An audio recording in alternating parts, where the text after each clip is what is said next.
Hi, I'm Carcina. Oh, let's talk about it. Let's talk about it. No one knows Carcino and none of these. There's so much going on in the world, and I'm just giving my 2 cents on it. Go in and do a raid at someone's house, but you don't have an arrest warrant for them.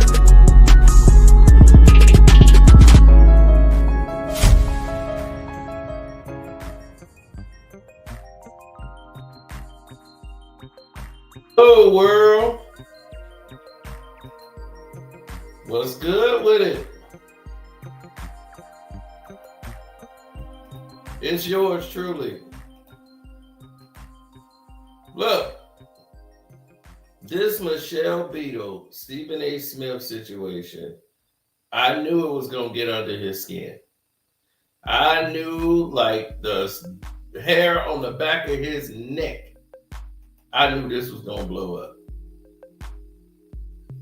And the reason I knew it was going to blow up is simple. Because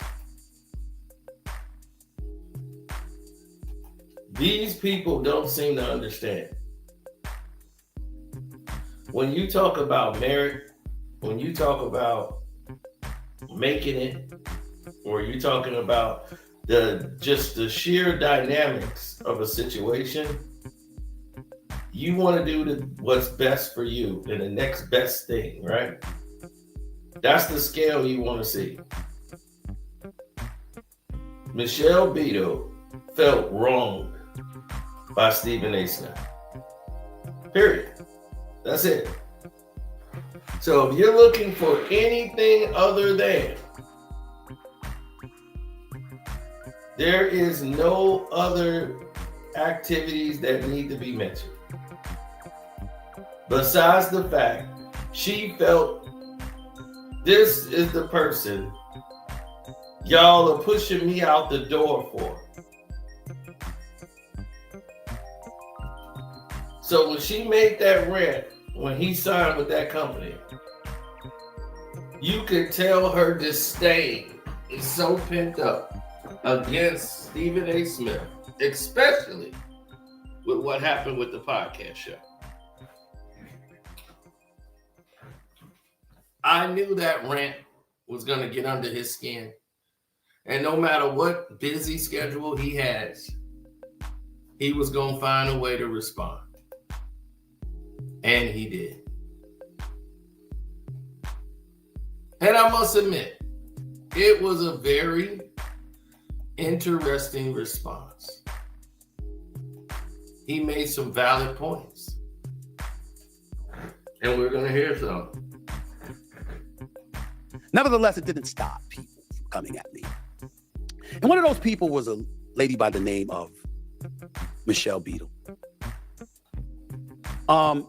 She took to going on the attack late, the latest attack against me. She's been coming at me for over a decade. And if you've noticed, I've never once responded. Not one time. In over 11 years, I have not responded. Even in my book, Straight Shooter, a memoir of second chances and first takes, a New York Times bestseller, by the way. I'll make sure to get it for you to put it up here in case you didn't see it. You should buy it. Even in the book, I didn't mention her name. But for some reason, which is why my man Juvie calls it Santa Claus, they keep mentioning my name. Let me let you hear what this woman had to say about me in her latest rant. Take a listen. The guy is making money off of, and here, ESPN pays him $1 gazillion to not work there full to time, get a lot of stuff wrong and yell, right? And he gets caught playing solitaire during the NBA freaking finals. the thing that he claims to be a fucking the thing that he's genius in. And so instead of he doubles down and he does this. If I'm ESPN, and I get it. You created this monster. He is bigger than you now. And that's exactly your fault and Good your job. fault only. You let him run rampant all over that company and put his face on for everybody who's like, oh, he works so hard. I'm going to let you in on a little behind the scenes. He wants to do that. Nobody's asking him. He's desperate to do it. He shows up. I told everyone I work with, I will never share a set with that person ever, because I don't respect him and life's too short. So that being said, I'm like, he made you look like fools for handing him a blank check in the first place because he doesn't even give a shit about the stuff that he's paid $1 gazillion to talk about. And now he's turning around and turning that into a money-making opportunity. And the money-making opportunity, turns out it looks like it's a fraudulent crap business to begin with. Honestly, I'm not a religious person, but I pray for the downfall. I really do. It's going to be amazing. I just... It's going to be amazing. A couple of things. To the guy that was sitting next to her. All right. Now, he says, I told you, Carcino, how can someone feel wrong when he said he has never had any encounter with that woman? You gotta relax, Cino, especially when it comes to a white woman. Say the things that she said. Okay. So this is a white and black thing. She don't like Stephen A because he's black. That what you saying? She's a hater. Well, let's go over and revisit what she actually said. He's run rampant over that company. Has he not? ESPN handed him a blank check. Have they not?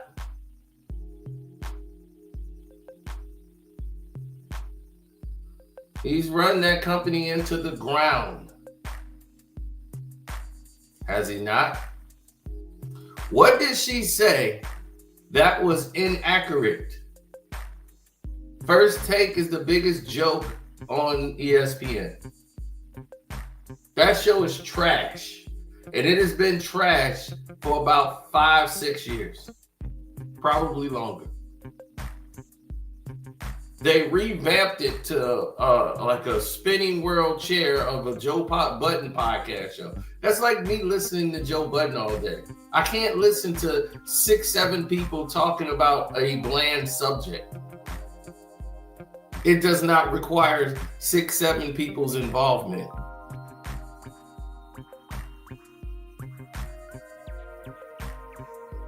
Six, 7 people wouldn't be discussing is Wemby having an MVP year in a conversation. I've never seen it. That's what I'm saying. I've never seen it. Maybe it could happen, but I've never seen it. Don't think I'm going to see it in my lifetime.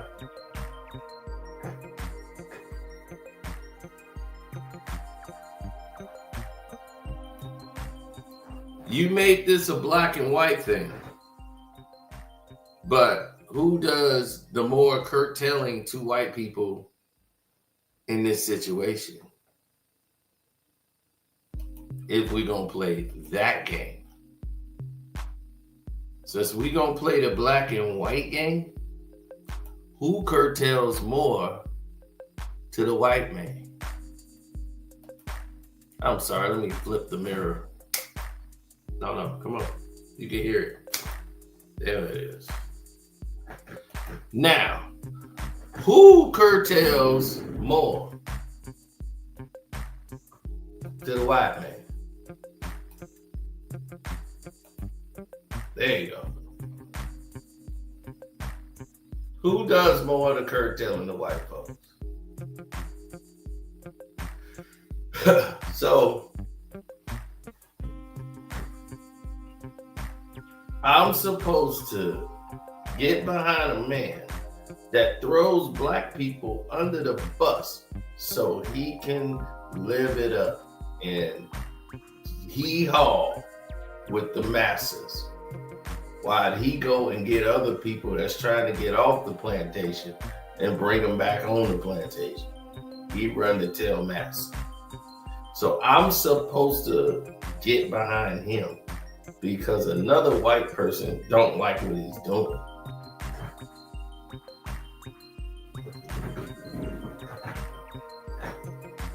Now, he said,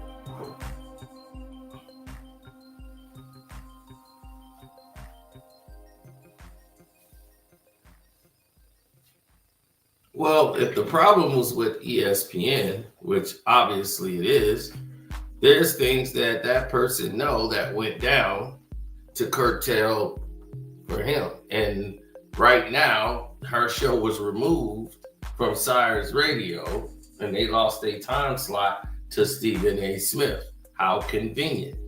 And they had to leave, and they did it in such an egregious way.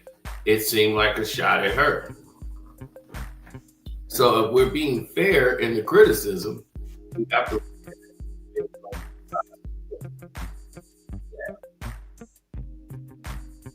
That's it. Yes, right?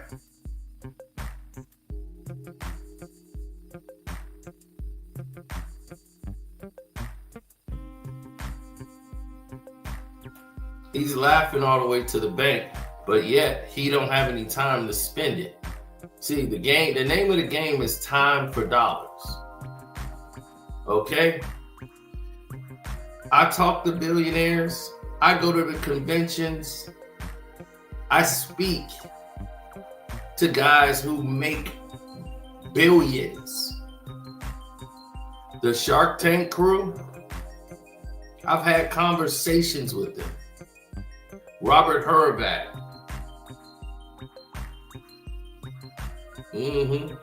Mr. Wonderful. Damon John. I've spoken to other billionaires you have never even met. And it's all about time for dollars. They will tell you that. If they could buy time, they would. But it's still 24 hours in a day. They want to buy time. Nobody, what's the difference or what's the point of making hundreds of millions of dollars if you got to work 23 hours out of the day? You can't afford to get sick. You get sick one day and your whole life is over. That's not successful. That's not rich. That's a job. And this man wants everybody to just have a job. Nobody talked about his work ethic. He gonna work real well in the field or in the house for massa. Nobody can take his spot. He's Stephen. He is definitely Stephen. I think Stephen was named after him. There's nobody else more deserving. But he made some real valid points. And you know I don't like Stephen A because I know what he is. So, he likes being on this plantation. But let's get it all in perspective here.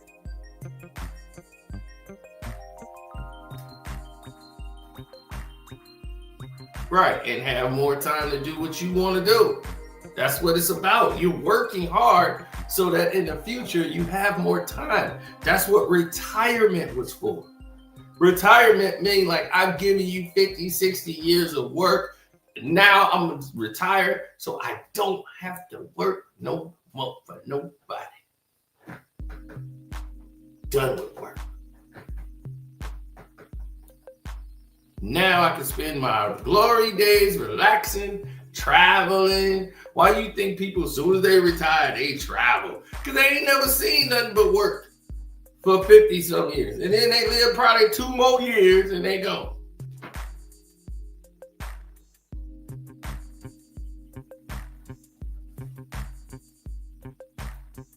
The criticism is not fair. He's the only person you and everyone else attacking. I don't care about you meeting white women with titties.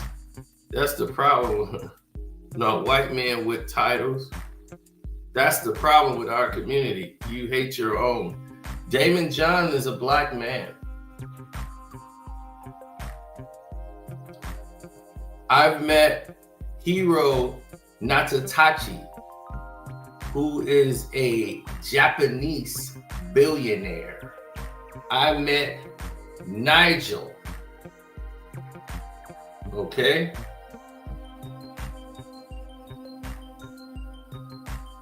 No, what is it? Nwampa. Nigel Nwampa. I had to get their names right. Nigerian billionaire. Do you know how many billionaires are in Nigeria? I talk to the Ministry of Defense in Nigeria. I have projects that are worth hundreds of millions of dollars in development in Nigeria. It's not always about white. And when you said, I don't care about white men's titles, you just heard about the white people. And you block the message that it was billionaires. I didn't say color at all. I said names because it's about the information, not the color. You see, what you don't realize is that these people are not going to show up on no Forbes list. They don't care about being on a Forbes list. And other people do that because they want the recognition. They want people to know I'm a billionaire, because they don't do anything exciting. They know people care about celebrity. They don't want to be celebrities. Some of these people do. Robert Hurfat is what you don't understand. Came up poorer than you. Mr. Wonderful came up poorer than you. The Nigerians came up poorer than you. The man in Japan, he was poor, probably had a little bit of money than you probably. But these people were really poor. They are self-made billionaires. Meaning their family before them had nothing to give them. They made their own success. This is the difference. And people they lose focus because they focus so much on color and racism that you can't focus on the actual story and the actual message in there. Is that the new wealth is not going to be handed. You're going to have to go out and earn it. So you have to create it. Nobody's passing down old money anymore.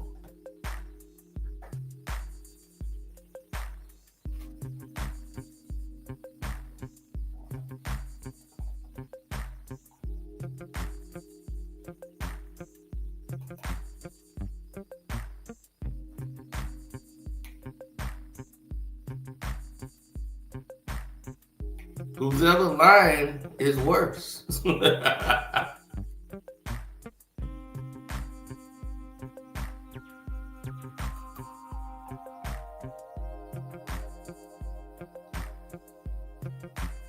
Right.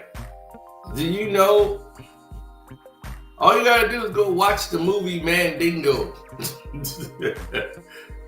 That'll show you exactly what's going on here.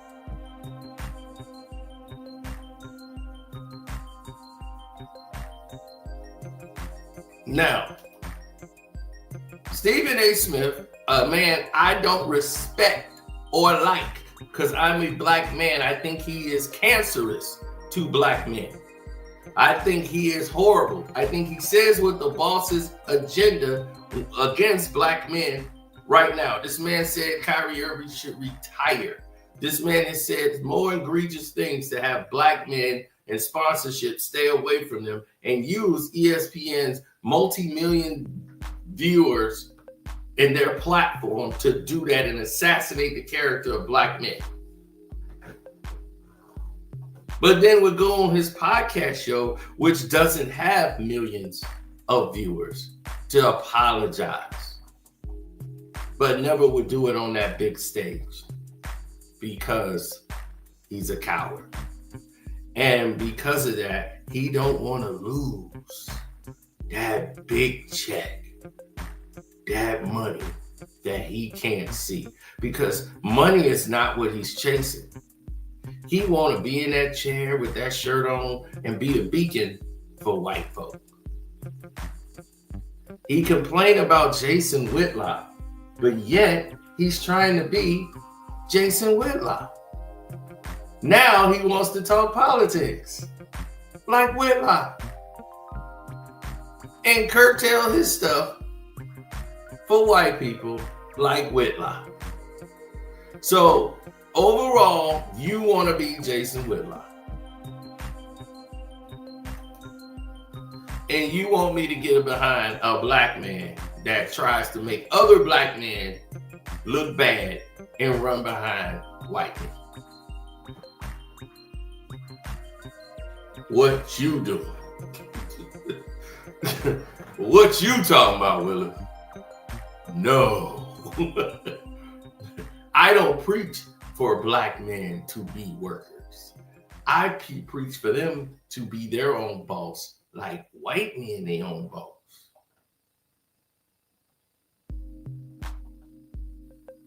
Because that's the new job. You see, while collecting information from these billionaires, that's why I have the Patreon. So I give my business information that I get from them and give it to you. For pennies on the damn dollar.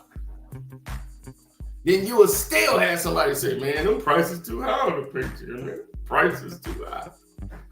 I just gave you an opportunity on how to make money, and I did it for free. All my people that are on my Patreon, my free members, paid members, all y'all got information on how to make extra money. All of you. So you had no excuse not to be VIP. You know they got programs, surveys you can take. They'll give you a gift card. They have money allotted for this research because they want to test to see which products are doing what. So they pay people free money just to say, take this survey. If you did this, and this, they're paying you for surveys. Free money. I went and showed y'all where, like, dude, there's so much money on the internet. It's crazy.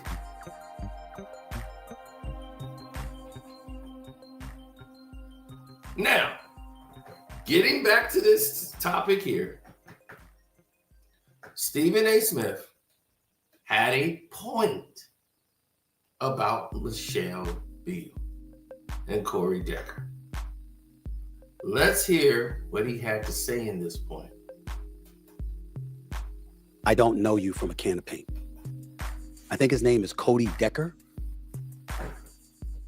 I heard you used to play in minor leagues, like 8 years, and tried it at baseball, whatever. No shade on you, bro. I don't know you. And I want you to know that anything that I say about your show with her in a second has absolutely nothing to do with you. I know you got to sit next to her and come across as rah-rah and all of that, bro. This has nothing to do with you. I wish you nothing but the best. I hope your success continues to grow. You're saying they're still passing down wealth over here, bro. I don't know where you at, but it's not called passing down wealth when you're already in it. You see, what they're in is like a family trust. When you're in a family trust, that means your family members, you see, you don't understand. Most multi-million dollar like NBA players, let's say Michael Jordan, who's a billionaire, right? Jordan got all this money he made from Nike and everything else, multi-millions. If Michael Jordan want to give his sister some money, his sister probably she ain't in his tax bracket. Michael Jordan's sister, you probably don't even know who the hell she is. Michael Jordan's sister probably make $60,000 a year if she do that. So how do you think Michael Jordan just go to the bank and say, give me $3 million? Yeah, give it to my sister. No, you can't do that. You think you could just do that? You can't. They will be taxed at a high tax bracket that you are attached to. You can't do that. That's the way they ensure you don't enrich the hood. Why you think all these people don't go back and buy the whole neighborhood? Because they can't. They make sure of it. Now, Stephen A. has met his match, a white woman. Now, listen to this. Because it's a family trust, it depends on how you structure your family trust. But in the family trust, it's usually they're taxed at their living expense. So whatever the sister taxes are that's pertaining to her, the money she gets, she's gonna get taxed at the same rate. So whatever money you gift her out of the fund, out of the family trust, that's usually in place for them. So the wealth is not really passed down, they're included in it. So they're part of it. So this new pass down thing you just don't know about. Trust me, the game is different. The game is so different for people with means.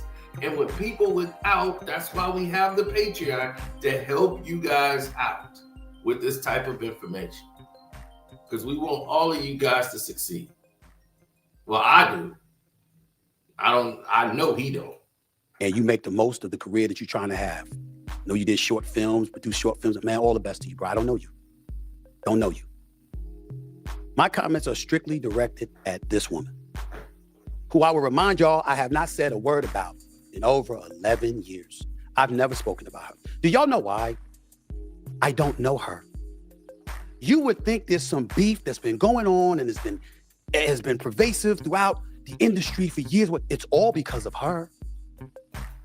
I have never said more than hello or goodbye to her in the initial stages, and we was at one event for ESPN in 2013 or wherever it was, where we might have spoken for a minute or two. I don't know this woman at all. So when you hear her talking about me, please understand, I don't know her. I have no relationship with her. She says, I don't like her. How would you know? It has to be because of how you're acting, Michelle Beadle. It can't be because of me. Because I don't talk to you. I don't know you. I don't talk to you. I've never been around you. We've never had a conversation. We've never hung out with one another. Nothing. We have no relationship. I can sit up here right now, walk outside to the bathroom, pass somebody in the hallway, talk to them for 2 minutes, and that would be more extensive than any communication I have had with Michelle Beadle in all these years. And this is true. What's up, Alex? New member alert. What? Yes, sir. New member. Woo! Now, let's get to this. Stephen A. Smith comes along and says, this is what he wants to do. This is his plan. This is his goal. Now, let me tell you what Stephen A. Smith's goal is. Stephen A. Smith's goal, what he was talking about here, is that he doesn't know Michelle Beadle, right? He's letting you know, like, I don't really know these people. We worked at the same company, but I've never hung out with this person. I never did this. I never did that. He's identifying that for her to dislike me, why? I don't know you. I don't know you. So why in the world would we be having a discourse? And I'm going to tell you what he's actually doing. He's taking the narrative of what she was talking about and turning it somewhere else, away from him, as if it has no reason for, I don't know. It's on you. I don't even know you, because I don't even talk about you. But we'll get to what this whole point is about. But I like the direction he's doing. But I know what he's doing and where he's going. But let's see. Let's listen. So she's giving off this impression like it's some warfare that's going on. It doesn't exist. If I don't like you, which is true now, it's because of the multitude of times you've been on the attack. And it's dating back to 2014 with the whole Ray Rice thing. Go look in my book. I'm not revisiting that. I don't have to. I've moved on. And I'm doing my thing. But all of this She got him suspended in 2014 over a Ray Rice comment in which Stephen A. Smith was absolutely correct. In 2014, she made a statement like, how can we deal with a guy like Stephen A. saying something, and ESPN got involved. And I was surprised because nobody at ESPN is supposed to be, like, colleagues don't, it's in their contract. You're not supposed to talk about other colleagues. That's in their bylaws. So for her to be allowed to do that without any repercussions led to the suspension of Stephen A. Smith, where he took full responsibility. He apologized for his Ray Rice comments, and he was upset he was suspended for like 2 weeks. And let's go. Stuff that she's been bringing up. When people are saying, Stephen, it's nonsense. She's here compared to you. Forget all of that. I talk about who I want to talk about when I want to talk about it. 99% of the time, I ignore people. But every now and then, you got to raise up.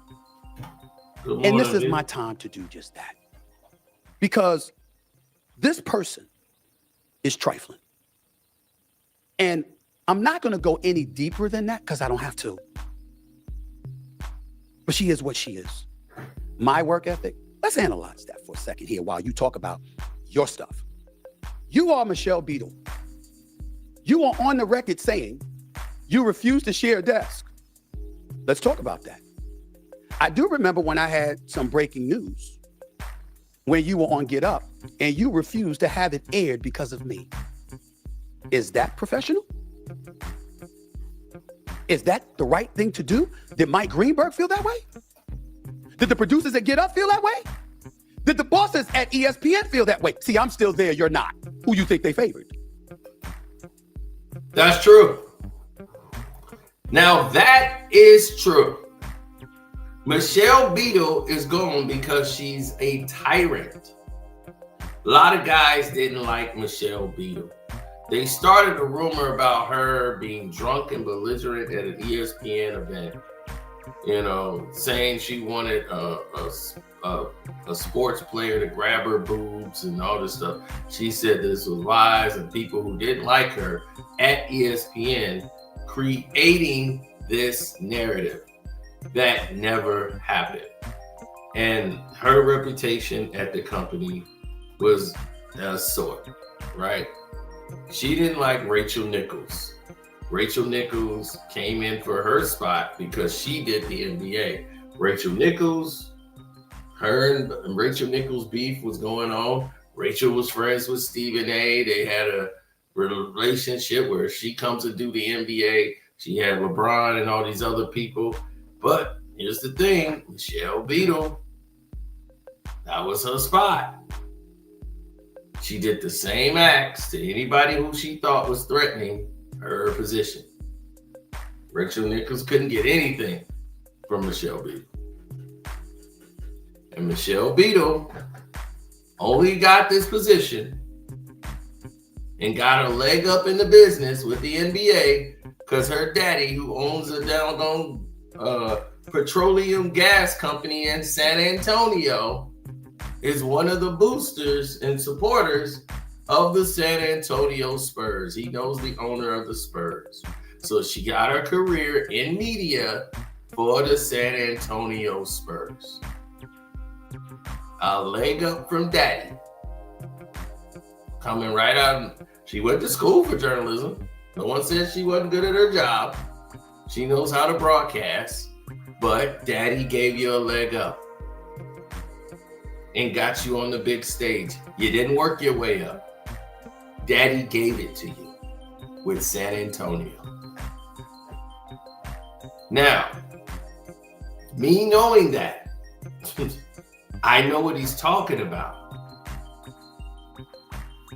As you can see, I have no dog in the fight. You know I don't like Stephen A. Smith.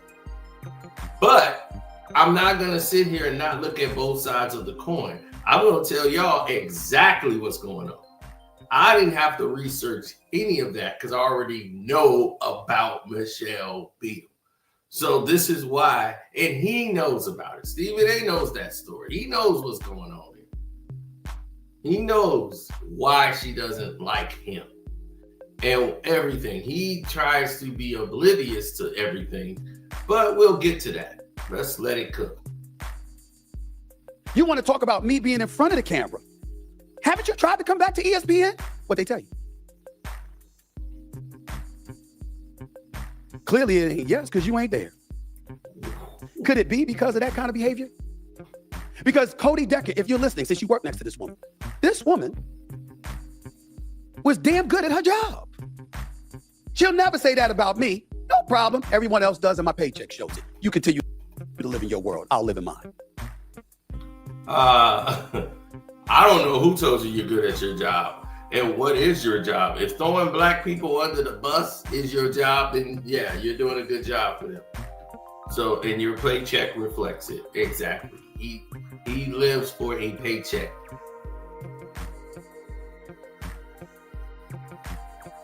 I don't have paychecks, sir. I pay myself. I decide what I want to pay myself. My company gets revenues and checks coming in from multiple areas, but I pay myself. I decide what do I want to pay myself from my company. I don't know, but I guess he just wants to be an employee for the rest of his life. But I'm a fair-minded individual. She was pretty good at her job. So why are you stuck with a podcast with 2,500 subscribers on Instagram? What happened to ESPN? What happened to NBC? Ooh. FS1 want you? CBS want you? Where you at? What you doing? You're at FanDuel. By the way, your boss is Norby Williamson, our former boss at ESPN, who had something to do with you being gone. Hey, Norby, how you doing, my man? Miss you, bro. Dinner on you sometime soon, my man. Yes, Michelle. Now, Norby Williamson is one of the worst bosses in any executive history, especially towards black people. He wanted to help destroy anybody in the network that didn't follow his words to the letter, including Jamel Hill, Michael Smith. He hated that they were doing all this woke stuff. I hate this woke stuff. Stephen A, are you woke? No, sir. I don't know what's wrong with all these black people. Why can't they be more like Stephen? Stephen A knows what time it is. That's what they want to see. More Stephen A. They love that type. Look how he comes in a shirt and tie. Ain't got no pants hanging down below the belt, coming up here, looking ridiculous.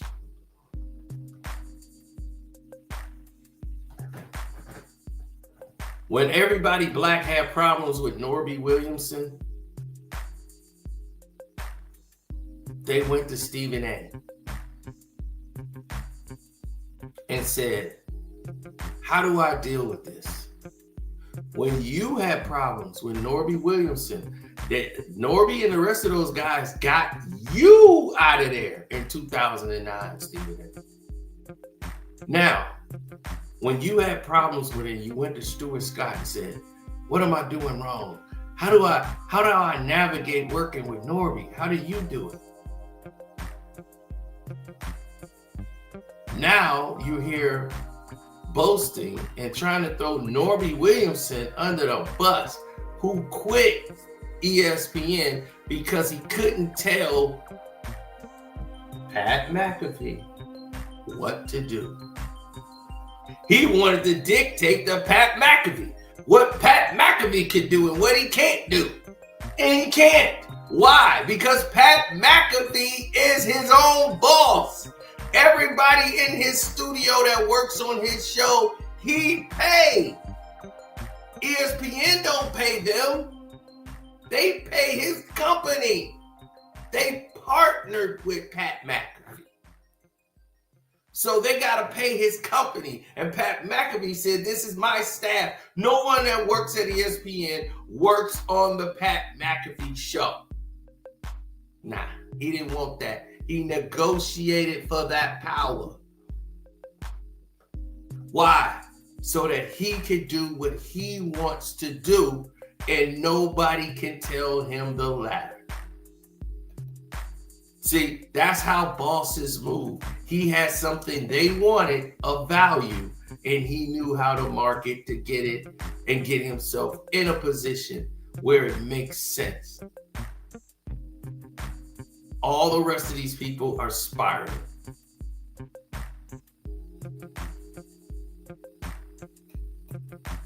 What happened here? Why is Molly gone?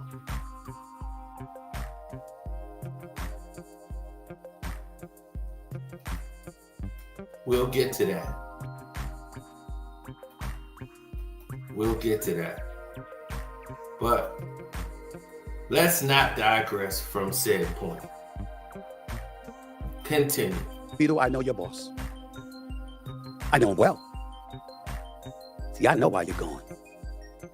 I know why you ain't back. I know why you can't go to other networks. And the sad part about it is because it's all because of that stink-ass attitude. Evil. You pray for my downfall? First of all, congratulations. Because I didn't know you prayed. I had no clue. I didn't know you were capable of such a thing. Way you act. I don't know. I'm a monster? Pray. Who have I been a monster to? Bringing up Cody Decker's name again. You sitting there rah-rah and going at it. And yeah, it's ridiculous. Blah, blah, blah, blah. Cody, do you know in 30 plus years in this business, I don't talk about my colleagues.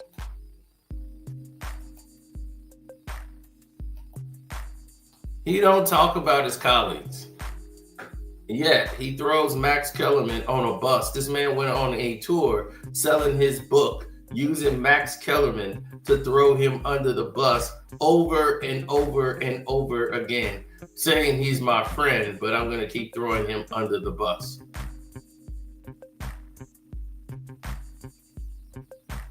He throws Skip Bayless under the bus.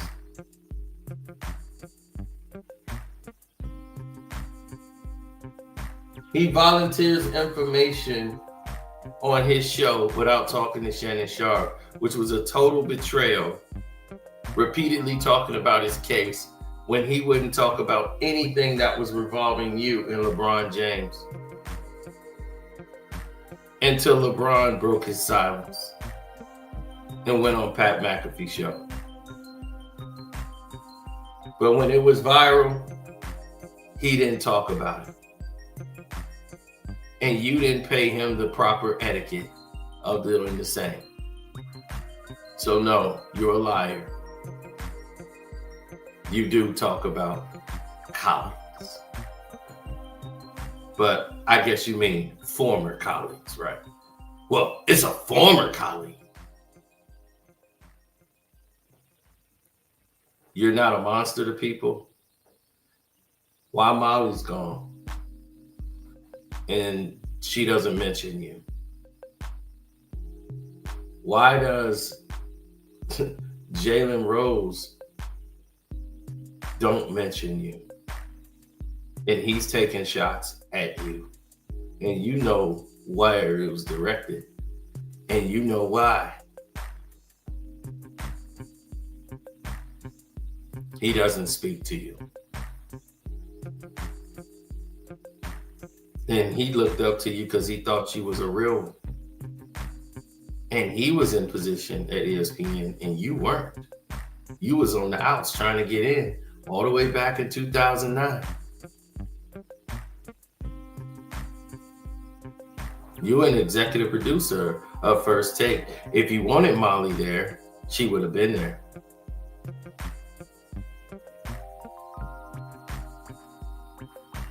right? You didn't fight for Molly because you didn't want Molly. You didn't want to go back and forth no more. You wanted to change the narrative to what Stephen A. Smith wanted it to be. That's what you wanted. I'm not mad. I'm just saying I get it. You wanted to change the narrative to fit your idealism. Okay, we get it. So, yes, he's going to play victim. But trying to throw Norby Williamson under the bus to cause distrust with his, he's her boss over there at FanDuel. Now you're trying to make it seem like he was saying something about her behind the scenes to you. You now know Norby has no power because he quit, because he couldn't tell Pat McAfee what to do. He can't hurt you no more. You're part of the company's property, right? But yes, Michelle Beadle has hurt herself in this industry by standing up to misogynistic men.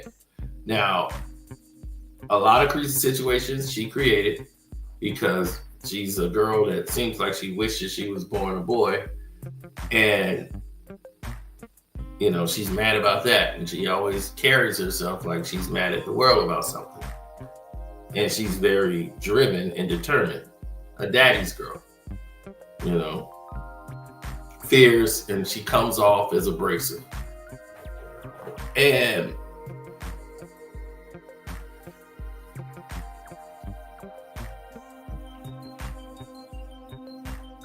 nobody hates Stephen A. Smith. We hate what he does. Tearing down black men. Because they don't do things that's ideal to what master or company says.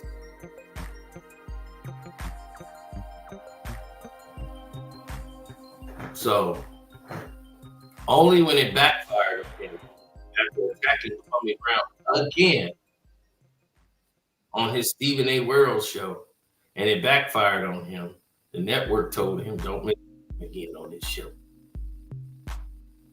Because he's destroying him. They all started coming to the internet. Stephen A. Smith had about 3 podcast shows. Now he's hot for talking about Kwame Brown. Kwame Brown got all these dudes paid. And my contemporaries, unless they attack me. And 99% of the time, I ignore it. I don't do that. This is Michelle Beadle right here. I'm not a religious person, but I pray for the downfall. It's gross, man. You got to have principles in this thing. Take that off the screen. What are you talking about, principles? Where are your principles? I've been in this business since 1993. I started off as a high school reporter. I went to college to cover colleges at the Philadelphia Inquirer and got promoted 7 times over the years. In 2003, at a time before podcasting and all of this other stuff, in order to elevate yourself to a place where you were giving opinions, because there were really no debate shows that were available before PTI and stuff like that came along. In order for you to be in a position to express your opinion, you had to earn it by working your way up the ranks through the newspaper industry.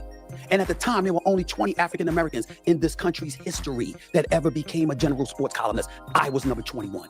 I came after the J.A. Adondes. I came after the Michael Wilbons. I came after the William C. Roders. I came after the Kevin Blackstones. I came after the Brian Burwells. I came after the Ralph Wileys. I came after the Sam Lacey's and all of these other people. What were you doing? He's alluding to the fact of what I was talking about. She got a hand job from Daddy when he had to work his way up. But he fails to mention that he threw Allen Iverson under the bus. Your claim to fame was writing about Carlton Hines' death and him getting murdered, a black man. And by pretending that you were a friend of Carlton Hines, you was from the Bronx. You were born in the Bronx, but you left at like 2 years old. You don't know nobody there. So y'all moved to Hollis, Queens. So it's like, dude, you're not really from the Bronx. And you lied to manipulate the family to get them to talk to you and they trusted you, and you wrote a terrible hit piece about them, and that was your first big like story you wrote for a paper. Your writing was horrible. It was horrific. It was like someone who didn't even know or understand the English language almost. It was as basic as 1, 2, 3. They would only give you a couple of lines in the paper. And we revisit this a lot of times. All of the things that you had in that book, majority of it is lies. Your brother was best friends with Jam Master Jay. Your brother is about 10 years older than Jam Master Jay. Your brother left school at 18. Jam Master Jay was like 10. How the hell were they best friends? 18-year-old is best friends with a 10-year-old boy.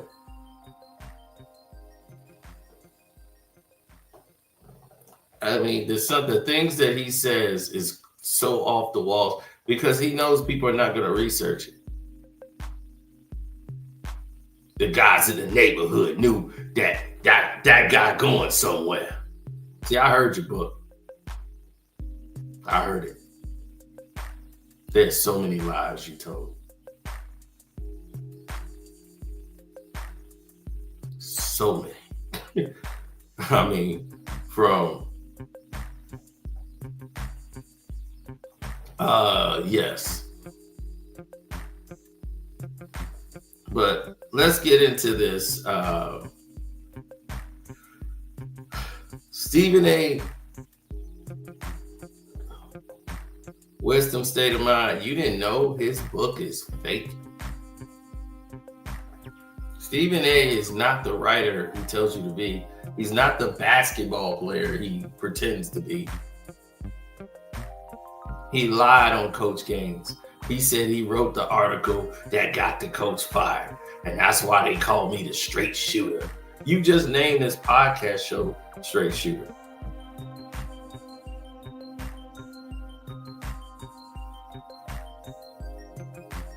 So you named yourself after this article you wrote against the coach, right? That got the coach fired. Where's this article? Everybody would have this article pent up if this is the article that made it. The newspaper would have this. You're the biggest person to probably write for them. You're Stephen A. Smith. Where is the article? It doesn't exist. You know why it doesn't exist? Because the coach never got fired. He worked 3 more years, and they created a rule saying if you're past a certain age limit, you couldn't coach anymore. That's the only reason Coach Gaines wasn't there. Had nothing to do with Stephen A. Smith. Matter of fact, you know how we know? Because Coach Gaines wrote the book about his life. He was the legendary coach at Winston-Salem. And for all those years he was coaching, Stephen A. Smith's name is never mentioned in the book. Not once. You're not in his book because you weren't in his life to say he was my mentor and all that. Dude, you barely had any connection to this man. Do you know how you got on the team? A guy that you knew from your neighborhood is an alum for Winston-Salem. Winston-Salem had their budget cut, so they couldn't go out and get the recruits. They wanted to go to the houses and recruit these guys, talk to their parents. The budget was cut. The budget was And because the budget was cut, okay, because the budget was cut, let me tell you what, they couldn't go and get any players. This is the first time ever. So they were recruiting. The alumni said, hey, you was just on the playground shooting hoops. And he said, man, what are you doing for school? Oh, man, I'm playing a little JUCO, I'm doing that. Oh, you played JUCO? He's like, okay, well, you got a little shot at me. You ever thought about going to college, man? Winston-Salem? I don't know. He's like, man, let me drive you down there for a trial. They just needed some bodies. So they put you on there talking about some, I just went crazy. I hit like 33s like I was Steph Curry.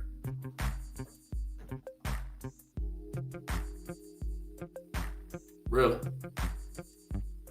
You expect us to believe you hit 33-point and stuff in a workout? They put you on the team because they needed bodies and it was free. They gave you a partial scholarship. You didn't have a full scholarship. They gave you a partial athletic scholarship because that's all they could give you. They couldn't go get any real recruits. So you are a walk-on guy. You didn't beat anybody out for no job. They put you on the team because they needed bodies. The budget was cut. In high school, you was on an all-white boy team. You went to an engineering high school. You went to a technical engineering high school because your mother thought you was going to be a failure. So she put you in that school, Stepehen A. It was 3 black people in the entire school. 3. You were one of them. And you couldn't make the basketball team. And you made every excuse in the world.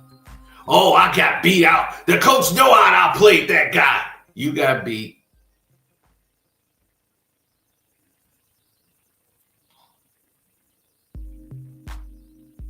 You got beat by a bunch of white guys who were in school for engineering. You couldn't make the team to your senior year, according to you. But on the team photo that they took, you're not even mentioned.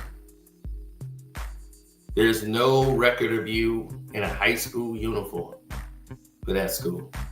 They don't even have you, and let's say you missed the photo day. Right, Stephen A? Let's say you missed photo day. Your name would be at the bottom saying, not photographed, is Stephen A. Smith. You're not there.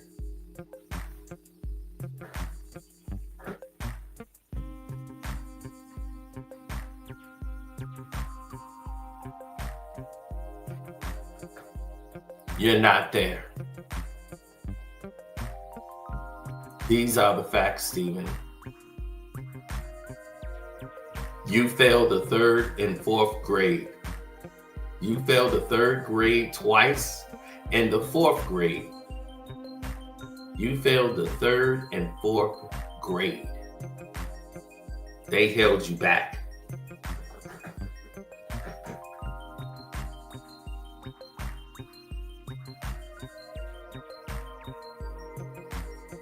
These are facts, people. These are facts.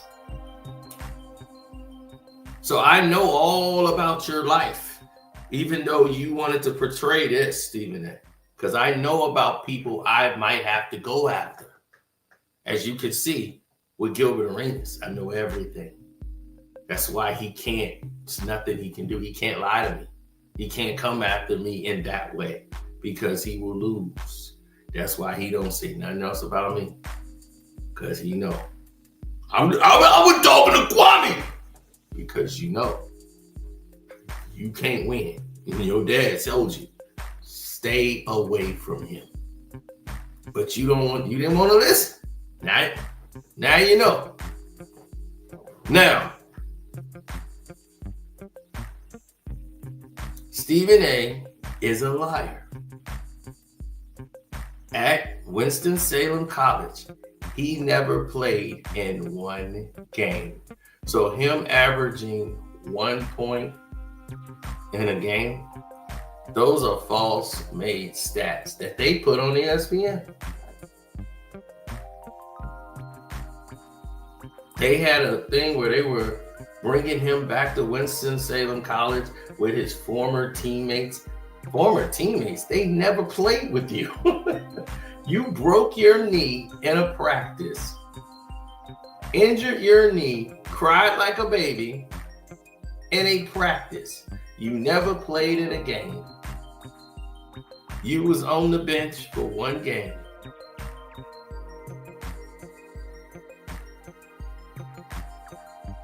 Because all of these guys is what he wanted to be. In his mind, he thought he could be this guy. So he's talking about I got an athletic scholarship, 4-year scholarship.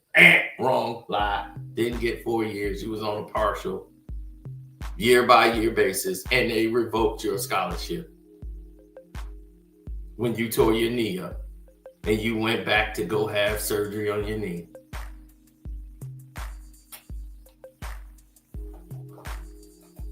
This isn't personal. This is the truth, Voltron Defender.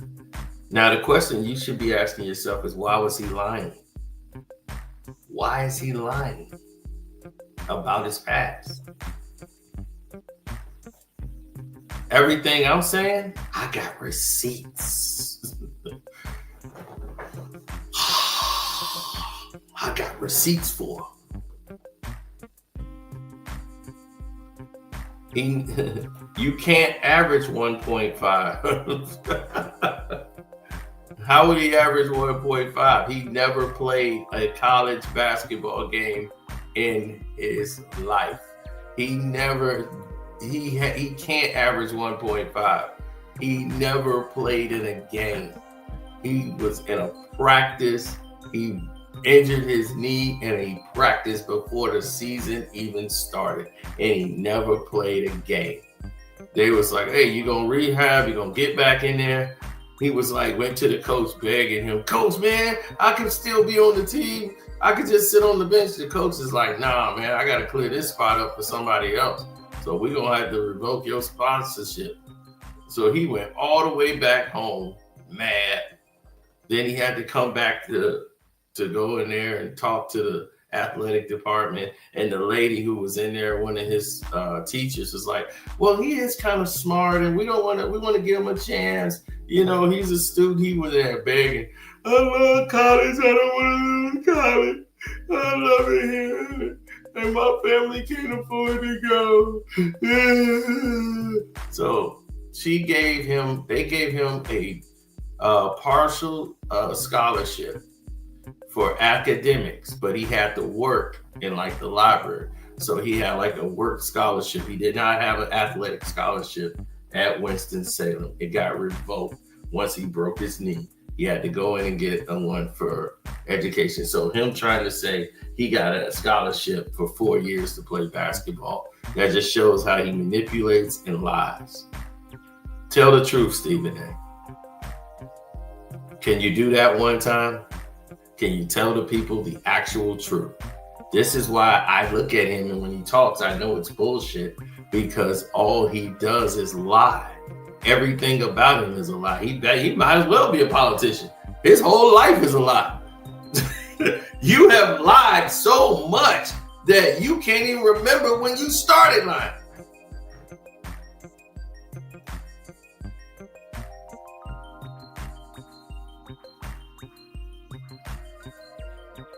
You can't be a straight shooter when all you do is shoot BS.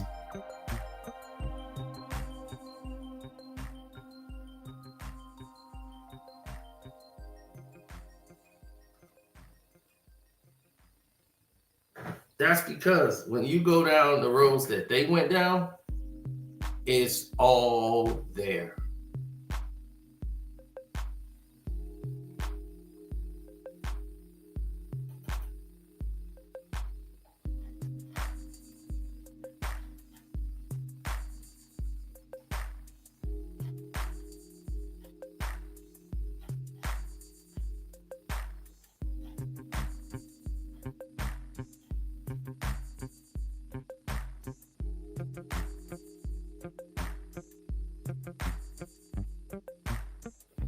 Michelle Beadle probably feels this way because believe me, if I know it, she knows it.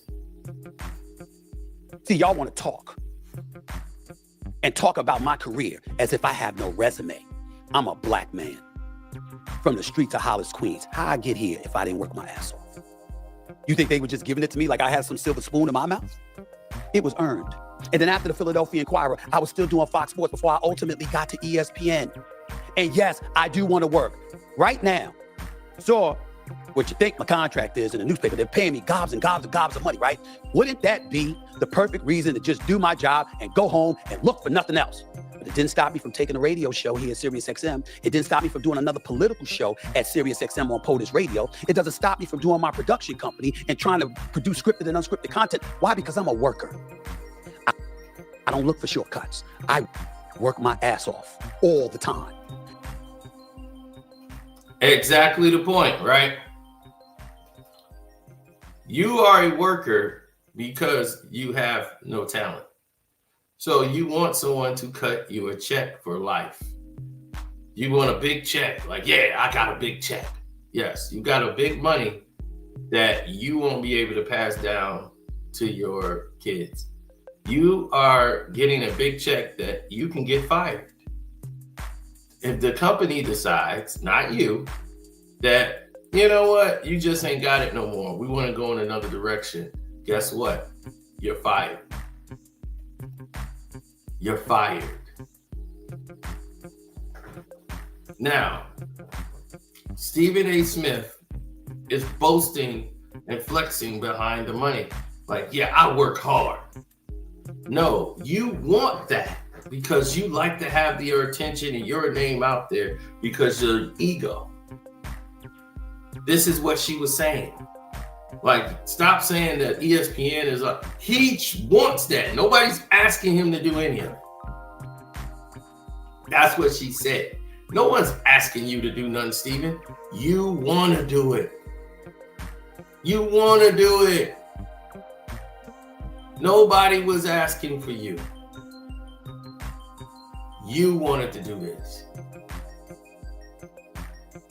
And guess what I'm going to do? Continue to work my ass off. I just finished speaking to my boss the other day and told him to his face, hey, my man, just so you know, I'm here. Yeah, I'm getting paid, but I'm still underutilized because I love to work. That's me. If I got to work 18 hours a day to get the job done, fine. If I got to work 20 hours a day to get the job done, fine. Whatever I got to do in order to be successful and to help the network that I represent be successful, that's what I'm going to do. That might be the reason I'm sitting here in a studio I own, by the way. And you're not. I wonder why that is, Michelle Beadle. Well, you got money from ESPN and you paid for this studio. That's not making you any money. Let me repeat, Stephen A. Smith is not making enough money from this YouTube channel to pay for the studio that he spent millions of dollars building.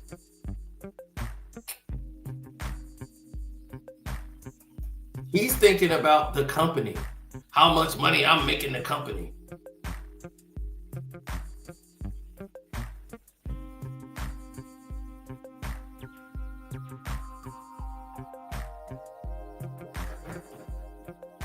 Unbelievable. Let's count the ways. So, and I'm going to take it in chronological order rather than skip stuff, right? Because I want to make sure that I'm accurate. Okay. You left ESPN for NBC in 2012. Didn't you do that? You did the show, went to do the show, the crossover. In September 2013. It was canceled. I'm sorry, in January of 2013. It premiered January 28, 2013. It was canceled in September. You didn't even make it a year. It was canceled in 8 months. You had a host that you was working with at the time. I'm not going to throw his name out there. I mean, y'all can look it up if y'all want to. But know that he left within 3 months. Could that have been because of you? Because we all know you like to do what you want to do and you don't give a damn about napalm and bridges. There's actually videos on social media showing how you say you've napalmed bridges. It's what you do. He left. The show was left up to you. Lasted 8 months because its ratings really cracked 40,000 viewers. 40,000. By the way, I average over 500,000. Sometimes 600,000, sometimes 700,000, sometimes 800,000. In the morning, you were on in prime time, drive time, and you couldn't crack 50. Burn. Hey, don't like Stephen A. But he told the truth right there. She was toxic. Okay? She is a toxic person because she's very dominant. She wants her way. She thinks, I tell you, Michelle Beadle is a woman who wishes she was born a boy. She has that type of energy. She's very much an alpha. Okay? She's not the docile girl that's very happy to be there. And they don't like that. This is old-fashioned people that are in these studios, and they hate that kind of mentality. It's like, who are you to come in with this?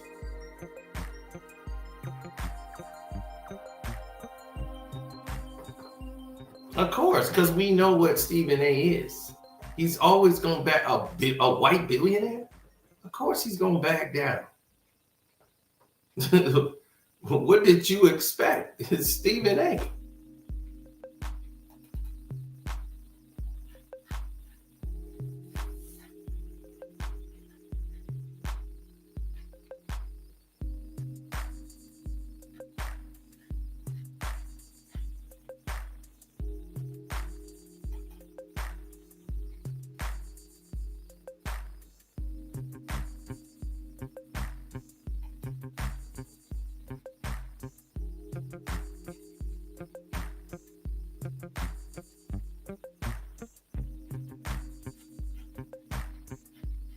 Mm-hmm.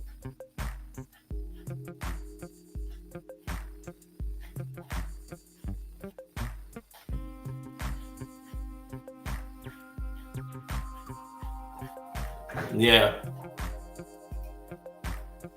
What happened? Sports Business Journal, September 25th, 2013. NBC SN has canceled the low-rated crossover. That's a quote from Sports Business Journal.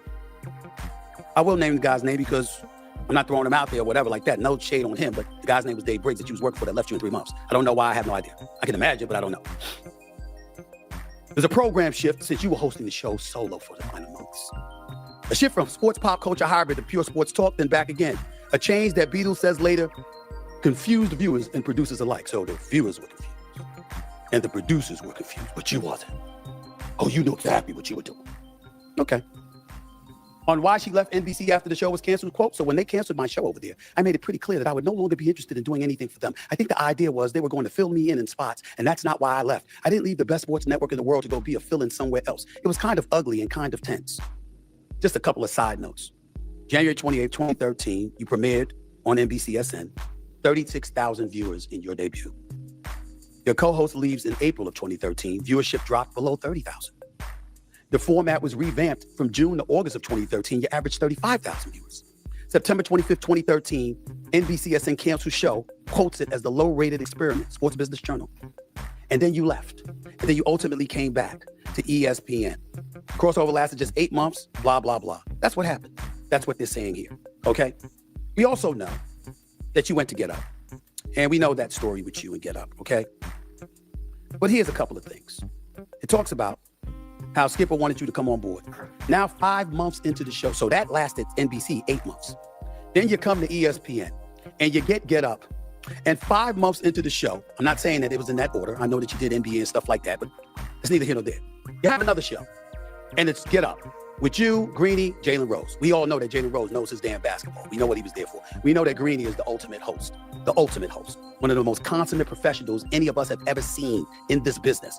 But it gets to you. 5 months into the show, you're done at Get Up. The network even announced a shuffle that gave Beadle a nice NBA landing spot and a couple of more years on her deal. The pairing of Beadle and Greenberg, this according to Andrew Marchand from the Post at the time, was one of Skipper's final gifts during his during his tenure at the network. But anyone who knows anything about Greenberg or Beadle knew it wouldn't work. They are too different in so many ways. They did not look like they enjoyed being on the set together, and it was even less enjoyable to viewers. This is a quote. Okay? Then you go there. Despite Skipper's deciding to pay Greenberg, Beadle, and former Fab Five member Jalen Rose a combined $14.5 million yearly salaries to host Get Up, the program was never set up properly. And she was gone. During that time, however, this is Michelle Beadle commenting about Ohio State coach Urban Meyer. The show, all right, talking about boycotting NFL and college football. You're a sports host getting paid $5 million a year, and you was on a morning show refusing to talk about the NFL and college football. That's professional? That wouldn't have something to do with you napalming bridges? Then after that, you go over to the NBA. Because it wasn't you. Of course it wasn't you. Why? And the Get Up was failing in the ratings, even though they've won since you've left. Wasn't you, could have been you. It had to be that. Now, he said, lives to impress his boss. Older man with a worker bee mentality. Yep. Yeah, he wants to conform everybody to just get a job and work for Whitey. That's all he promotes, is making the company money. A company man.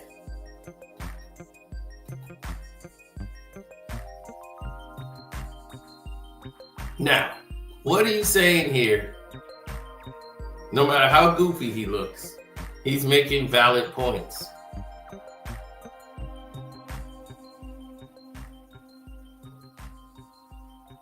He's making very valid points. What you're seeing is a pattern of behavior of people not liking her and her blowing up the spot.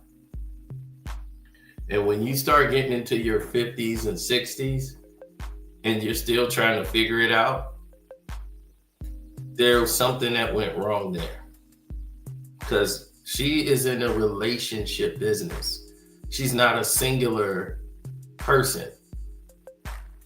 So eventually, the way Stephen A. Smith is wording this is basically like, that guy Corey Decker that's sitting next to you, it's a matter of time before he walks out of the door, and then you're gonna blame Cody. That's how he's basically setting it up.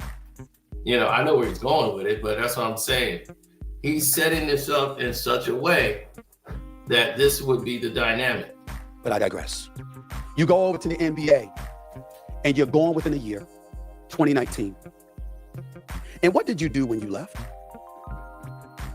You blamed LeBron James. You said he had something to do with forcing you out. I'm a nobody. He's an ultra powerful dude and blah, blah, blah, blah, blah. And then you tried to blame Rachel Nichols, our former colleague. Like she had something to do with the bridges you napalmed. No. Rachel Nichols, Stephen A., was responsible. LeBron James did play a part in Rachel Nichols' departure. All over the decision. When everybody else made an opinion, he went at Rachel Nichols. He went at Michelle Beadle. He the one wanted Rachel Nichols to interview him. They wanted to promote Rachel Nichols and give her the spot because LeBron was happy he was not going to sit down with Michelle Beadle because she didn't talk favorably about him. And what she said about Cleveland on Get Up really upset him too. Who wants to go to Cleveland for the NBA Finals? We're so glad it's only they can do all this back to back so quick because, gosh, we do not want to go back to Cleveland for the NBA Finals. The people of Cleveland was very upset when she said that. LeBron was upset. But she was saying, like, look, we're all thinking it. We don't like going to Cleveland. So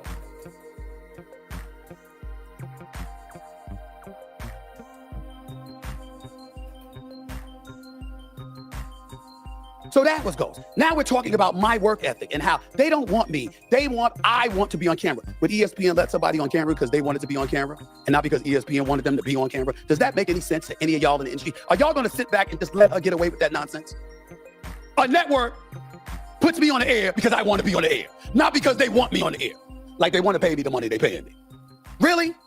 It ain't because I generate ratings and revenue, which is something she's never done. But it gets even better. Because after she does that, she also is the sound of her talking about me and how they let her go. And the day, her final day there, they were promoting that I was coming on the next day. Ladies and gentlemen, what does that tell you? That they wanted me on all along. and couldn't bring me on because she didn't want me on her show. I've already been on First Take. We're already number one. All I was trying to do was help the show's ratings. Had she listened, she might have still had a job. But you didn't want to do that because you want to be all prideful and evil and antagonistic towards me, who's done nothing to you. I've never talked to you. I've never talked about you. I've never said anything to anybody about you. I don't mess with you at all. What interest would I have on any level? But you still acted that way. That's what you did.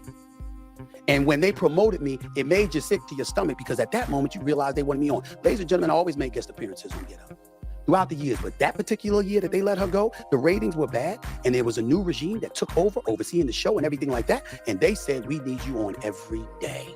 And for the rest of the year, they had me on every day. And it certainly wasn't me alone. There was a whole bunch of people contributing to the show. But we resurrected that damn show.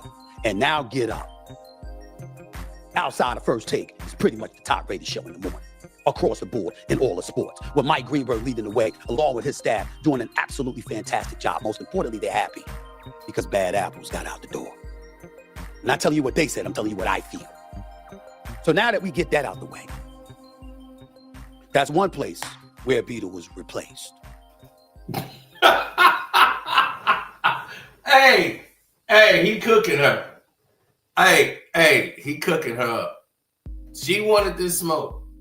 He giving her the smoke. I don't like Stephen A. Smith. He is a liar, but he is saying some things that I told you he had points on. He had points. Now, I wouldn't have had his ass on the show too. I don't care what the ratings look like. I wouldn't have put Stephen A. Smith near me because we gonna break the ratings mode when I choke the living shit out of him on the set. So we gonna break it. What's up, Will Allen in the house? That's the Will Allen.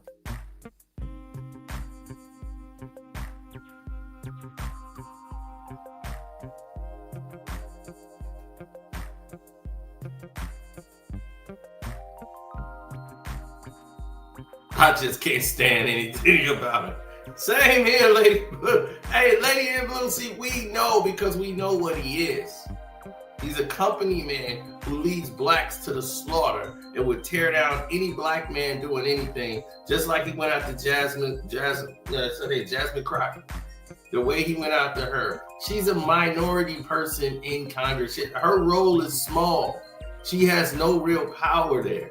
But you want to attack her out of everybody in the parties. A black woman who's just trying to speak up, and what she's saying was right. Her job is to do what she does.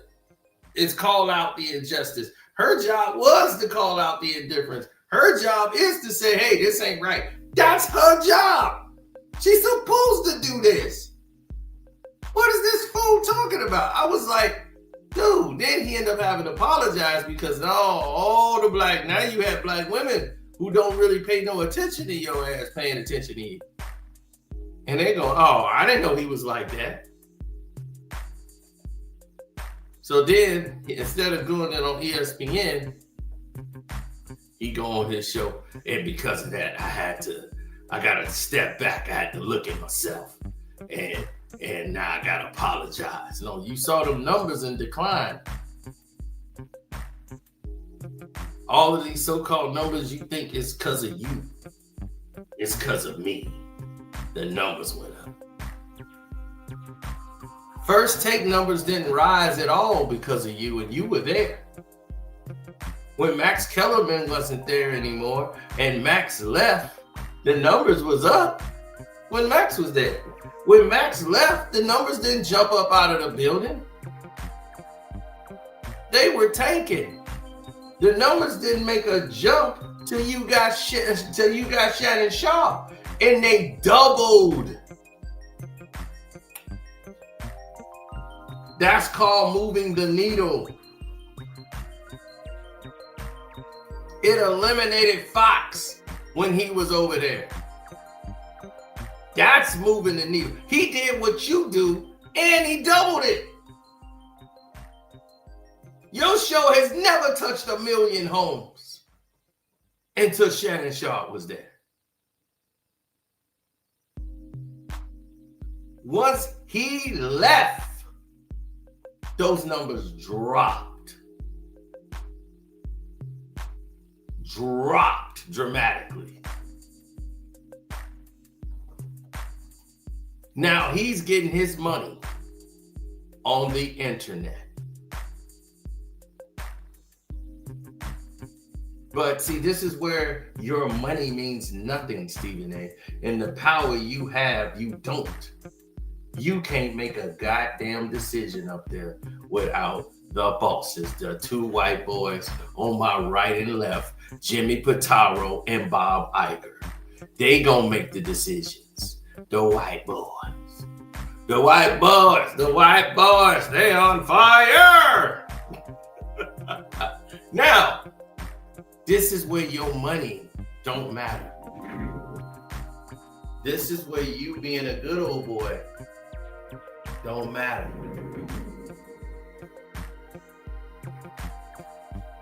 This is where it does not matter, because you're sitting here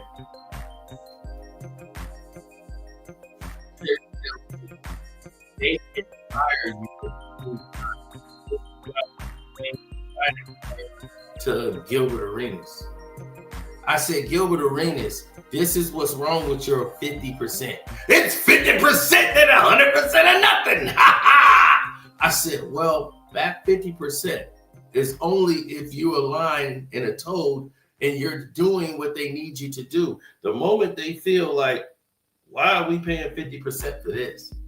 This is not aligning with what we want to accomplish. So why are we doing this? You know what? Let's blow it up. Now, the show that was yours, you had 100% on, boom, it's over.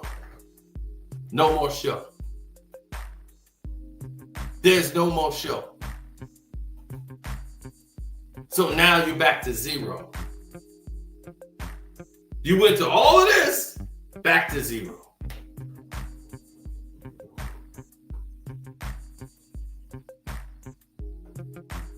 Because they want to make a decision. Now they're going to take what was left of your shows and give it to some white folks. Congratulations. You played yourself. Couldn't have happened to a better soul. I must admit.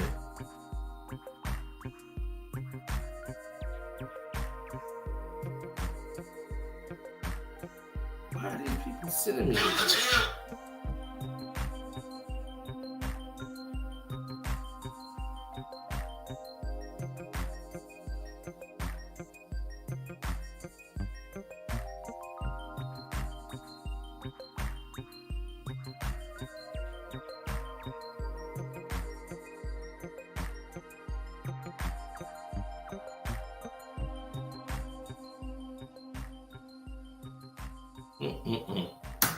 Now, let's continue.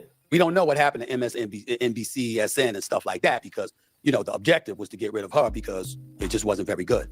And the objective was to get rid of her for Get Up because it wasn't very, very good. And the objective to get rid of her on the NBA was because they got tired of the noise and wanted somebody, dare I say, more pleasant.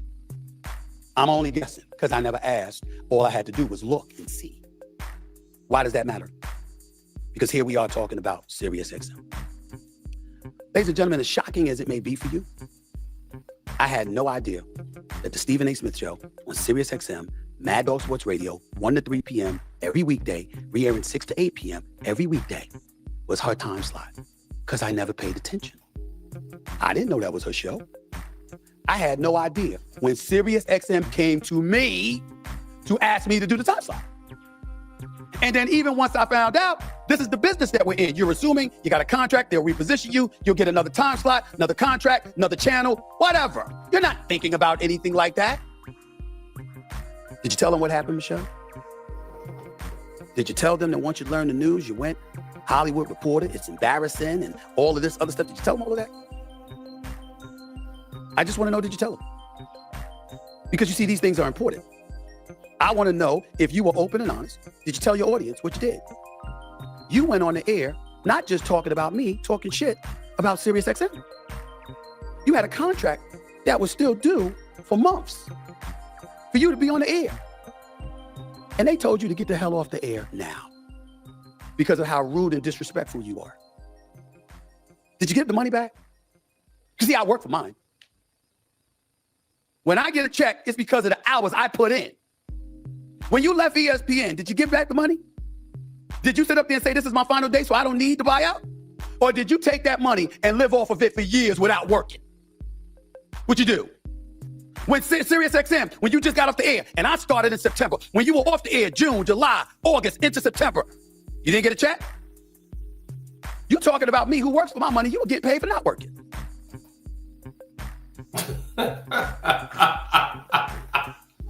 Hey, he cooking. Hey, he cooking right now. But that's what a buyout is. Dang, she's rude and disrespectful. She is rude. She's a very different individual. But let me show y'all something right quick. You know, like I told you, I know Stephen A.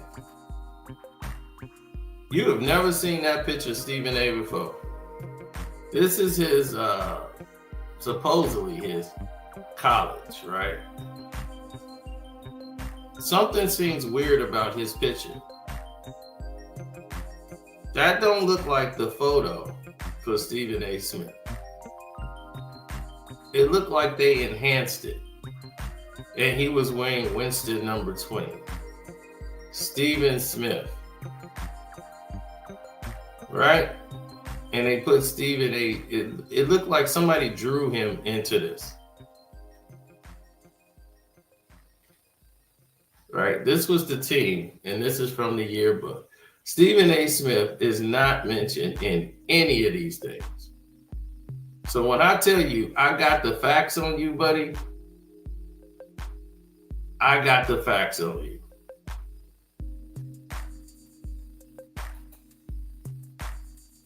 I got the whole scoop.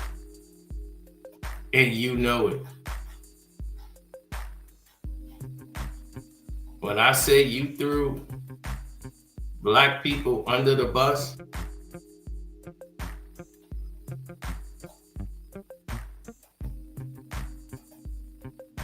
we all saw it.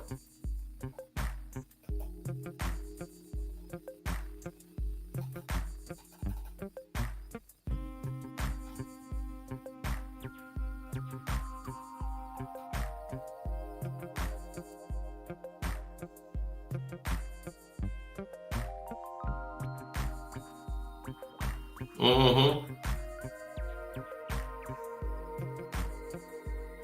Well, that's the nature of this business.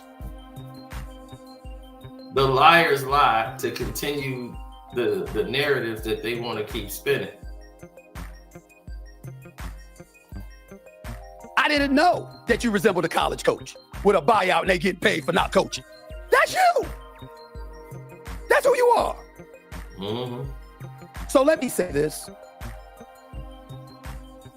Ladies and gentlemen, I in no way have any desire to ever talk about this woman again in my life. Almost like I did before. That other dude that was clapping at me for years before I finally said something. I felt it necessary to say something today, just to make the point. Enough's enough.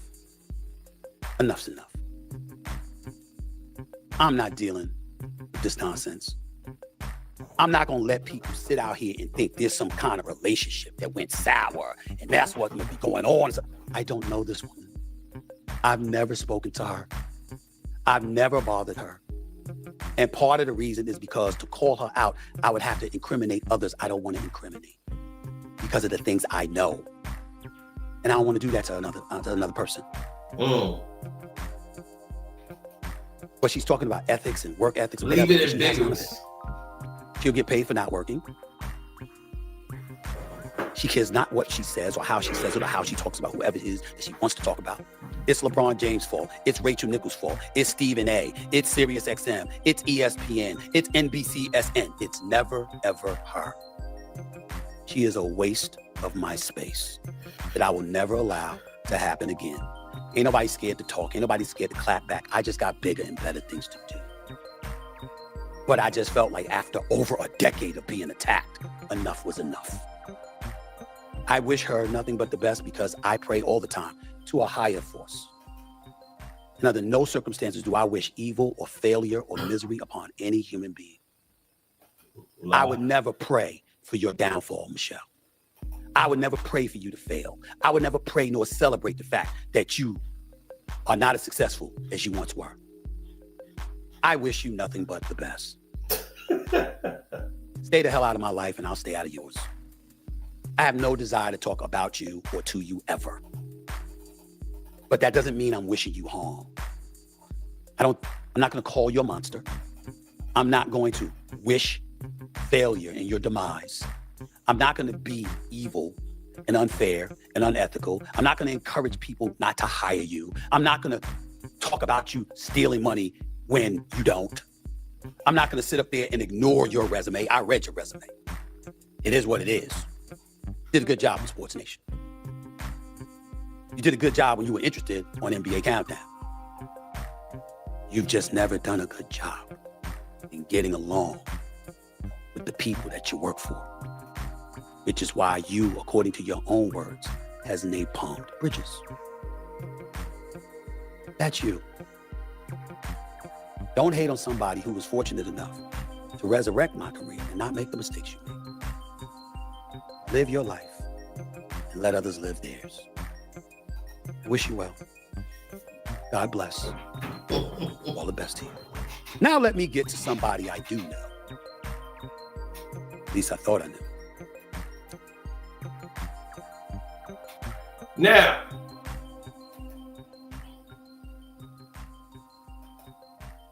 so that's what he had to say about this situation here. Now,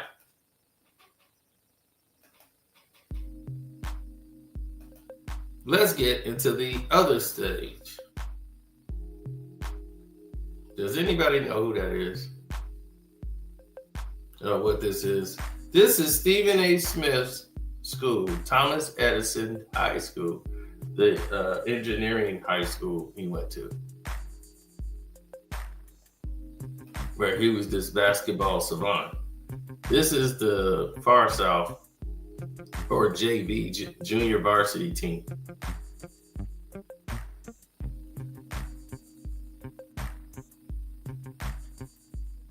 This is the yearbook for the senior team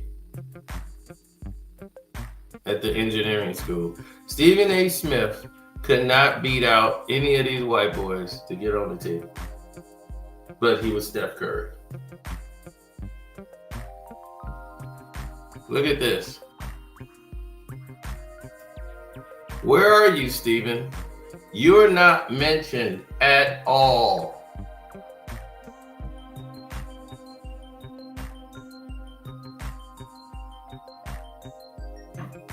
Where are you, Stephen A? In your book, you was on the team, right? And this one teacher hated me, and then they pulled me off. I was doing good. I was killing for the team. Why are you not mentioned?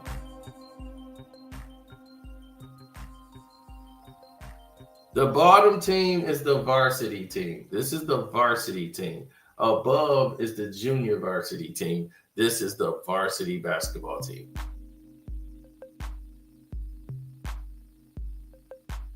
And Stephen A. Smith could not get on this team.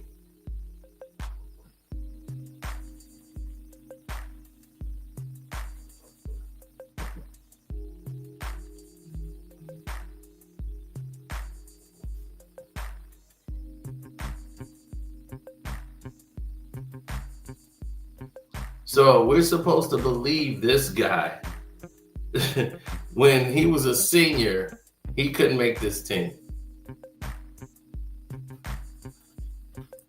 He was this basketball giant, right? Look at this. This is the junior varsity team. You couldn't even make this team. You couldn't make the junior varsity team. This dude is probably 50 pounds soaking wet. Dude, this is the JV basketball team.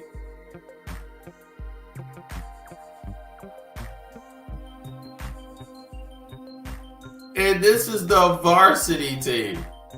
This is an engineering school. This is Thomas Edison. Who do you think they're playing against? The science club? And you couldn't make this team. There was only 3 black kids at the entire school. 3. Stephen A. Smith was one of them. Where do you think he got this learned and taught behavior from?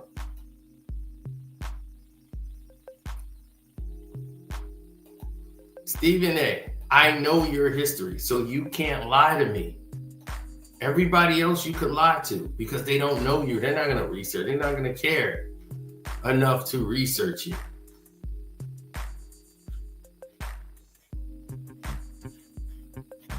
They're not going to want to go through the lengths and lengths.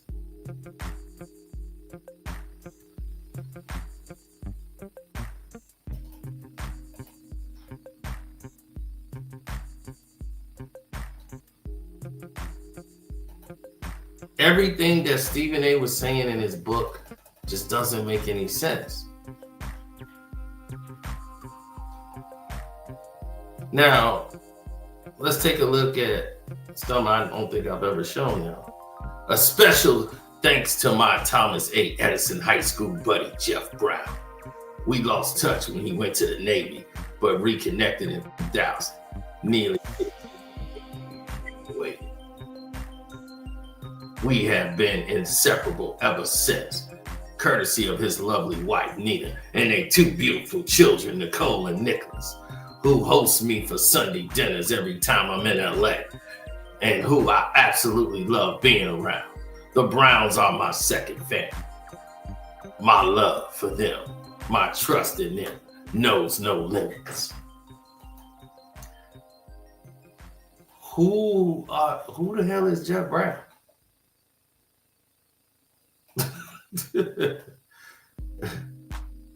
He's missing from the records.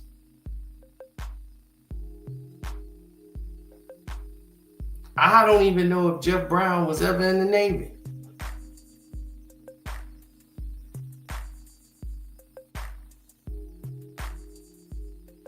You know you can look this up, right, Stephen A?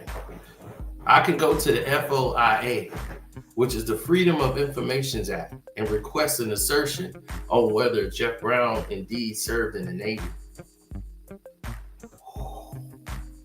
I'm quite sure there was a Jeff Brown eventually somewhere.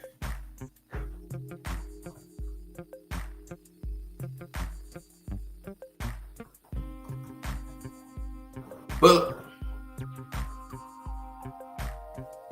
Stephen A. Smith, you want to tell the people where you went to school after college? I mean, after you graduated high school, you didn't go to Winston-Salem. He always say, "Oh, I had to go to the JUCO route." You know where you went to school, buddy? You went to college at the Fashion Institute of Technology in New York City, the FIT. Anybody know in New York, you know what the Fashion Institute of Technology is? The FIT. And they didn't have a basketball team. So they had one little team that they got, right? They had a partial basketball scholarship at a junior college level. And that was a mismatch for you, Stephen A. You were going against student body members, noticeably fashion alumni. the basketball team stood in a contrast of the people of predominantly black players. You were going against white people who was there to sew and sashay, hey, under the coach of Marvin Rippey, right? They had little enthusiasm about the basketball program there. And you've only had about maybe 12 fans to show up to watch y'all play. You went to the Fashion Institute of Technology, Stephen A. Smith.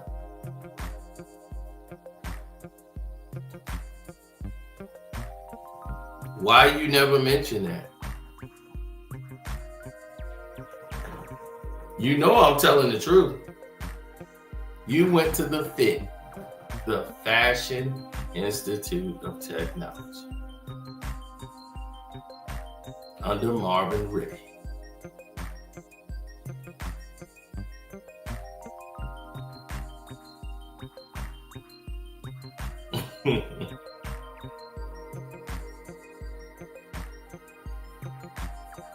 But here's something that he mentions. The reason why is he mentions that in his book, that he went to the Fashion Institute of Technology under the guidance of Coach Marvin Rippey. But due to his nature, Stephen A. Smith experiences at FIT, right, in the gym code. We can't help but question the narrative because you're not in one yearbook and there's no records of you attending the Fashion Institute of Technology. Why come, or how come with Stephen A, there's never a record of him doing anything?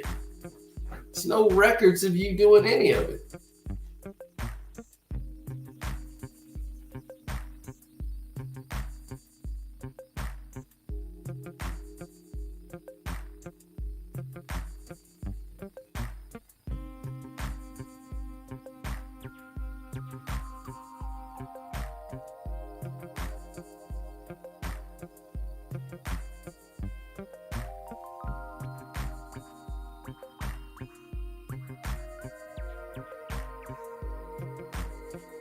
Now, Stephen A lies so much in his book, he trips up on his own lie. He said Coach Gaines would tell him he had a shot of achieving big things in life. He would tell Stephen A that one day he would benefit the university, the black community, the society as a whole. They would also discuss politics, social issues, and basketball. Coach Gaines knew you so much, he didn't even put you in his goddamn book.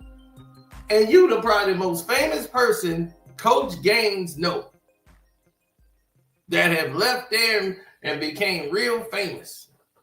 And he never mentioned you once in his book. But you act like y'all was so close. You said that this man would one day influence the lives of black people. Coach Gaines told you that? Coach Gaines' son said, well, my dad never mentions this guy. He saw something special and unique in him. So tell me, did you go to this man's funeral? Did you sign the book? Did you do anything besides make a post after he died on Twitter?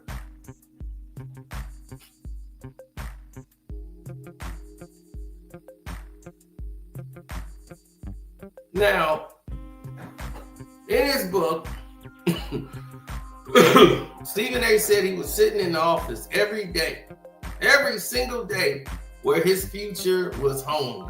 And it pained the coach to see him hobbling around because he knew he could still ball. By this point, Stephen A was moving like sometimes 30 times his age. 30 times his age? Damn, he'd be like 600 then, right? Okay, but anyway. Stephen A went on to say that the aches and stiffness in his knees prevented him from playing and practicing, and he felt even with bad knees, he was better than most healthy players. How is it that only 5 months earlier he was able to score 51 points on 17 straight 3-points? Now he could barely walk. So my knee exploded 3 months into the season. This happened to be in a scrimmage practice game. Here's how it's described in his book. This is what happened to Stephen A. in his book.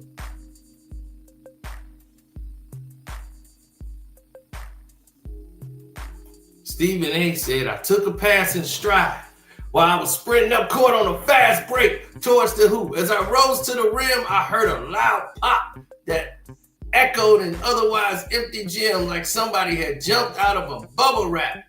Pain shot up my body every step, but I stayed on the court, hustling back on defense, then trying to sprint up the other way in transition. I finally stopped and asked to come out.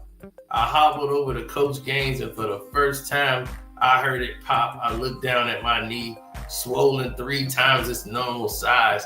It looked more like a balloon ready to burst. My knee exploded. It was a devastating injury. But how someone still managed to stay on the court for defense, then eventually walked off? How was he still standing and able to walk? He had cracked his right patella, which is either a break or fracture in the kneecap. He doesn't say, which is and was, but given severity, I'll give him the benefit of the doubt and said it was a fractured patella, right? And he got screws in his knee. Now, typically it would take months for most of the bone to heal and regain normal knee function. What's strange is that Stephen A. at 50 years old and his knee looking great, right?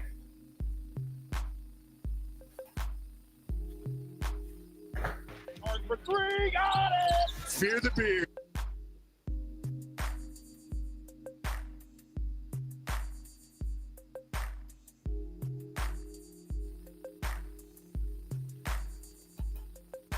That's the narrative. Y'all remember this?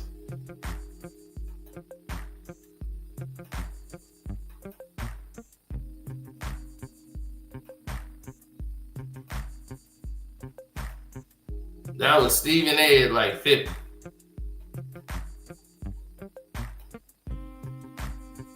Talking about other people's jump shots and whatnot. I want to see yours. Is it 3 too far? I'm critical. So if I'm gonna do what you asked me to do, I'm gonna do what you asked me. Hold on.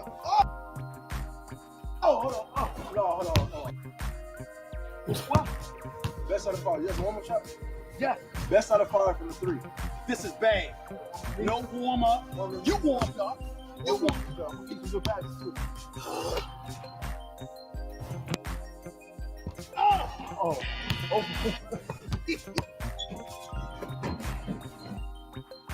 Look at this shot. Oh, you gotta make money. Come on now. Oh my God. Close the door. Look at the form. Close that door. Hold on. Let's do that. That's a duo. No, that's over 3. Come on, pin down. There you go. Come down. Oh. Air ball. This is bang. You can play on our team. You couldn't play on our team.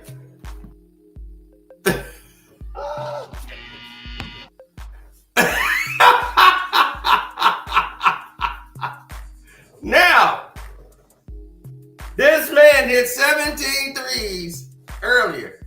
This man talking about how he could barely walk. He can't do nothing. My knees is messed up. It didn't look like his knees was that bad now.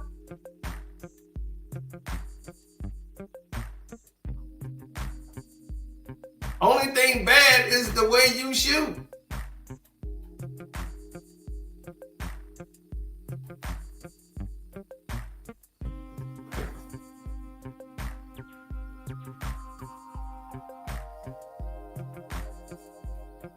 That was what was bad, was how you were shooting.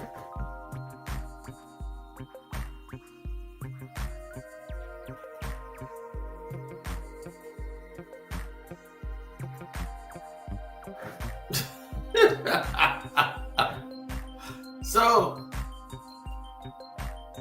don't get mad that nobody believes you. So this is what we mean when we say this dude's a liar. There's no way this dude was ever a hooper. He don't walk like a hooper. He don't dribble the ball like somebody who hooped at all. He was a hoop enthusiast.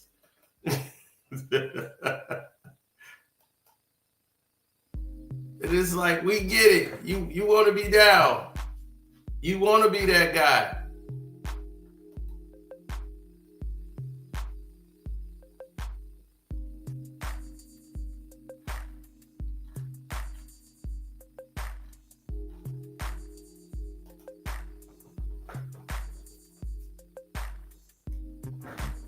Nothing about him says Hooper. Yeah, mostly Hopper is more like it.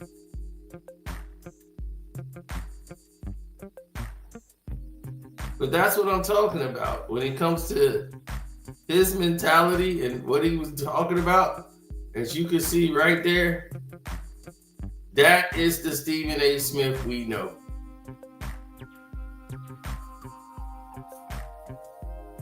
So don't forget to go to the Patreon where we finna get down right about 2 more minutes. So you're not gonna want to miss this. Trust me, you're not gonna want to miss this.